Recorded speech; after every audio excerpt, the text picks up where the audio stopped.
Hello girls, welcome back to Mallu പാസിയോ. ഞാനിപ്പോൾ നമ്മളെ കക്കാടമ്പയിൽ ആരും വല്ലാണ്ട് അറിയപ്പെടാതെ പോയ റിസോർട്ടിലാണ് കേട്ടോ. ഈ റിസോർട്ട് മെയിൻ പ്രത്യേകത എന്ന് പറഞ്ഞാൽ ഒരു കിടിലം ഒരു ഫോറസ്റ്റ് ആംബിയൻസ്, അതുപോലെ തന്നെ ഒരു 10-12 ഏക്കറിൽ നിൽക്കുന്ന ഒരു കിടിലം പ്രോപ്പർട്ടി കൂടിയാണിത്. ഈ പ്രോപ്പർട്ടിൻ്റെ ഒരു വീഡിയോ ഒന്ന് കണ്ടു നോക്കിയാലോ.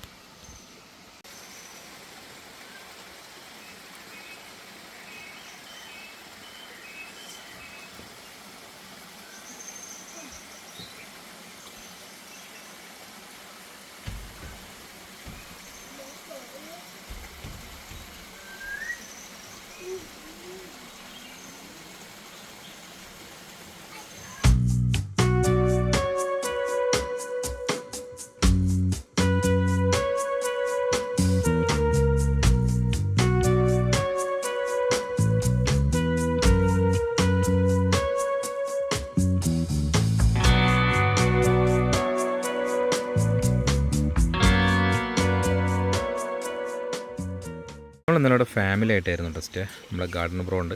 പിന്നെ അതുപോലെ തന്നെ ഈ റിസോർട്ടിൻ്റെ പ്രത്യേകിച്ച് എടുത്ത് പറയേണ്ടത്, നമ്മളെ റൂംസും കാര്യങ്ങളൊക്കെ അവിടെയുള്ളത്. അതുപോലെ അവിടെ നിന്ന് നേരെ ഇങ്ങോട്ട് വന്നാൽ ഇവിടെ അടിപൊളിയായിട്ടൊരു വ്യൂ പോയിൻറ്റ് പോലെ സെറ്റ് ചെയ്തിട്ടുണ്ട്. ഇവിടെ ഇരുന്ന് എല്ലാം ചില്ല് ചെയ്യാൻ പറ്റിയൊരു കിടിലം ഏരിയ തന്നെയാണ്. അത് കഴിഞ്ഞ് നേരെ താഴോട്ടൊരു ഇതുപോലെ ഒരു കിടിലം ഒരു പാത്ത് വേണ്ടാക്കി വെച്ചിട്ടുണ്ട്. അതിന് താഴെ ഒരു ചെറിയ ഒരു വാട്ടർഫാൾസും പോകുന്നുണ്ട്. ഇപ്പോൾ മഴക്കാലം അല്ലാത്തത് കൊണ്ട് വെള്ളം കുറച്ച് കുറവാണ്. പക്ഷെ എന്നാൽ പോലും ഇതിൻ്റെ ഈ സൗണ്ടുകളൊക്കെ കേട്ടിട്ട് ഇവിടെ നിൽക്കുക എന്നുള്ളത് ഭയങ്കര ഒരു ഫീല് തന്നെയാണ് കേട്ടോ. ഇതിൽ നേരെ അങ്ങോട്ട് പോയി കഴിഞ്ഞാൽ തന്നെ ഇവിടുത്തെ ഒരു നാച്ചുറൽ പോണ്ടുണ്ട്. അതായത് ഈ വാട്ടർഫാൾസിൽ നിന്ന് വരുന്ന വെള്ളം കൊണ്ട് തന്നെയാണ് അവരുടെ പോണ്ട് അതിലോട്ട് ഇതാക്കിയിട്ടുള്ളത്. നമുക്കത് കാണാം.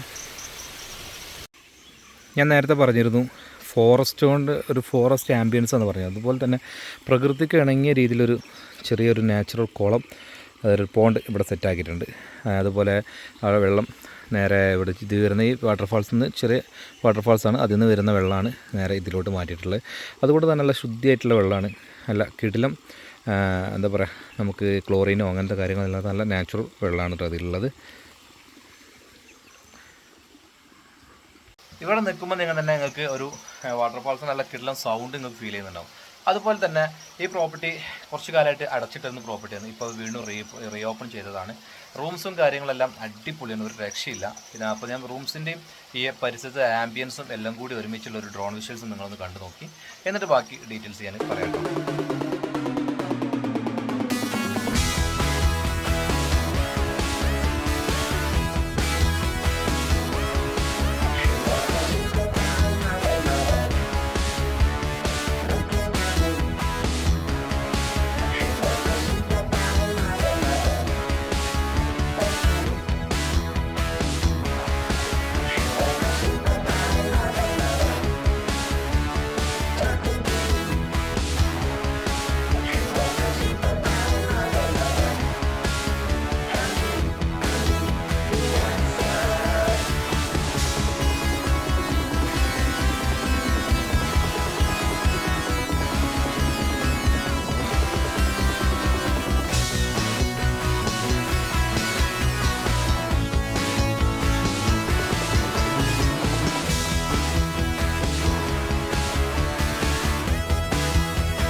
പിന്നെ ഇവിടെ എടുത്ത് പറയേണ്ടത് ഇവിടെ ക്യാമ്പിംഗ് എല്ലാം ഇതിന് പറ്റിയ ഒരു കിടിലം ഏരിയ തന്നെയാണ്. അതായത് നമ്മളെ ക്യാമ്പിംഗ്, സ്ട്രേഞ്ചേഴ്സിൻ്റെ ക്യാമ്പിംഗ് ഇതെല്ലാം പറ്റിയൊരു കിടിലം. അതുകൊണ്ട് ടെൻറ്റ് സ്റ്റേകളാണ്, ഇഷ്ടംപോലെ ടെൻറ്റുകളും കാര്യമെല്ലാം അവൈലബിൾ ആണ്. ഇവിടെ ഈ സൈഡിലെല്ലാം അവർ ടെൻറ്റ് അടിച്ച് തരും.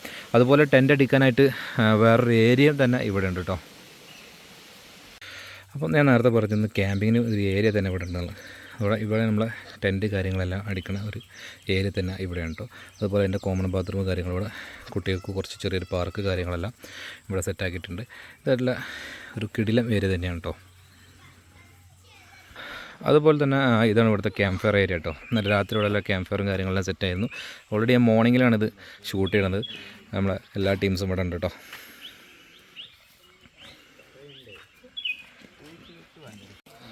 നമ്മളെ ഫ്രണ്ട്സാണ്, ആളെ പരിചയപ്പെടുത്തേണ്ട ആവശ്യമില്ല. ഗാർഡനർ ബ്രോ, പിന്നെ അതുപോലെ നുഹ്മാൻ, സൈഫു, നാസിഫ്. നമ്മൾ ഇന്നലെ ഇവിടെ സ്റ്റേ ചെയ്താണല്ലോ. എന്താണ് നിങ്ങളൊരു പേഴ്സണൽ എക്സ്പീരിയൻസ് ഒന്ന് പറയുകയാണെങ്കിൽ? നല്ലൊരു ആംബിയൻസ് ആണ്. ഫാമിലിക്ക് പറ്റിയൊരു ടെൻറ്റിങ്, അതുപോലെ തന്നെ ക്യാമ്പിങ്ങിനൊക്കെ പറ്റിയൊരു സൂപ്പർ ആംബിയൻസ് ഉള്ളൊരു നല്ല വൈബുള്ളൊരു ഏരിയ ആണ്.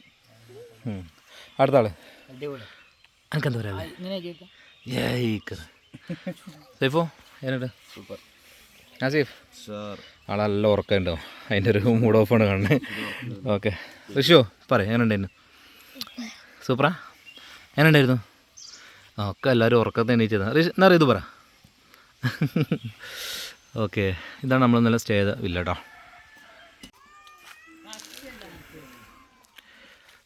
അത് ഏത് ടൈപ്പ് ചാമ്പക്കടാ? ഒരു പച്ച കളറല്ലേ? പേരറിയില്ല. നല്ല കുറേ അല്ല, നമുക്ക് ഫാമിലിക്കെല്ലാം മുന്നിൽ നടന്ന് ചില്ല് ചെയ്യാൻ പറ്റിയ അത്രയും ഏരിയ തന്നെ ഉണ്ട് കേട്ടോ. കാരണം ഇത്രയും ഏക്കറോളം സ്ഥലം ഇതിലുണ്ട്. ഇതൊക്കെ വരുന്ന വഴികളാട്ടോ. ഇതിൻ്റെ ഉള്ളിലോട്ട് ഗേറ്റ് എൻട്രൻസ് കഴിഞ്ഞ് ഞങ്ങൾ ഡ്രോൺ വിഷ്വൽസ് കണ്ടിട്ടുണ്ടാവും. ഇത്രയും ഏരിയ തന്നെ ഇങ്ങോട്ട് വരാണ്ട്. ഇതുപോലത്തെ ഓരോ പഴവർഗ്ഗങ്ങളും കാര്യങ്ങളെല്ലാം ഇവിടെ ഉണ്ട് കേട്ടോ. അതുപോലെ തന്നെ ഗൈസ്, ഈ പ്രോപ്പർട്ടി മാക്സിമം നമുക്ക് 45 ആളൊക്കെ ടെൻ്റ് അടക്കം സ്റ്റേ ചെയ്യാൻ പറ്റും. പിന്നെ എക്സ്ട്രാ ആൾക്കാർ നിങ്ങൾ 100 പേരെന്നല്ല, ഒരു 50 പേർക്ക് വരികയാണെങ്കിൽ ക്യാമ്പ് മുൻകൂട്ടി അറിയിക്കുകയാണെങ്കിൽ ടെൻ്റൊക്കെ അറേഞ്ച് ചെയ്ത് തരാൻ പോലെ റെഡിയാണ്. അപ്പം ഗ്രൂപ്പായിട്ട് ഫാമിലിക്കും ബാച്ചിലേഴ്സിനും അല്ല അടിച്ചു പൊളിക്കാൻ പറ്റിയ ഒരു കിട്ടില്ല ഏരിയ. കാരണം വേറൊരു ശല്യങ്ങളും ഇവിടെ അല്ല. അത്ര നല്ല പീസ്ഫുൾ ആയിട്ടുള്ള ഒരു ഏരിയയാണ്. ഈ ലൊക്കേഷൻ വരുന്നത് നമ്മൾ കക്കാടമ്പയിൽ എത്തുന്നതിന് മുമ്പായിട്ട് കള്ളിപ്പാറ പറഞ്ഞിട്ടുള്ള സ്ഥലത്ത് നിന്ന് മുകളിലോട്ട് അത്യാവശ്യം ഒരു കോൺക്രീറ്റ് റോഡ് കയറ്റം കയറാനുണ്ട്. വലിയ ബസ്സുകളൊന്നും വരാൻ സാധ്യതയില്ല. ജീപ്പ്, നോർമൽ കാറ് കാര്യങ്ങളെല്ലാം അങ്ങോട്ട് വരും. കുറച്ച് കയറ്റുണ്ട്, റോഡ് കുറച്ച് വീതി കുറവാണ്, ചെറിയ ഇതുണ്ട്. പക്ഷേ ഇവരെ നിങ്ങൾ വരുന്നുണ്ട് ഏത് വണ്ടിയിലാണ് ഏത് കാര്യങ്ങളാണ് ഇവരെ വിളിച്ച് ഇൻഫോം ചെയ്യുകയാണെങ്കിൽ നിങ്ങൾക്ക് ഇവിടെ എല്ലാ കാര്യങ്ങളും ഇവർ റെഡിയാക്കി തരും. റിസോർട്ടിൻ്റെ പേര് ഗ്രീൻ വ്യൂ എന്ന് പറഞ്ഞിട്ടുള്ള പ്രോപ്പർട്ടിയാണ്. അത്യാവശ്യം നമ്മുടെ പേഴ്സണലി ഒരു എക്സ്പീരിയൻസ് വരാണ്. അടിപൊളി പ്രോപ്പർട്ടിയാണ്. അപ്പോൾ നിങ്ങൾ താഴെ കൊടുത്തിരിക്കുന്ന നമ്പർ നോക്കി വിളിച്ച് ബുക്ക് ചെയ്തോളി. അപ്പോൾ ഇതൊരു ചെറിയ വീഡിയോ ആണ്. അടുത്ത നല്ല വീഡിയോ ആയിട്ട് വീണ്ടും വരാം. ഇതുവരേക്കും ബൈ.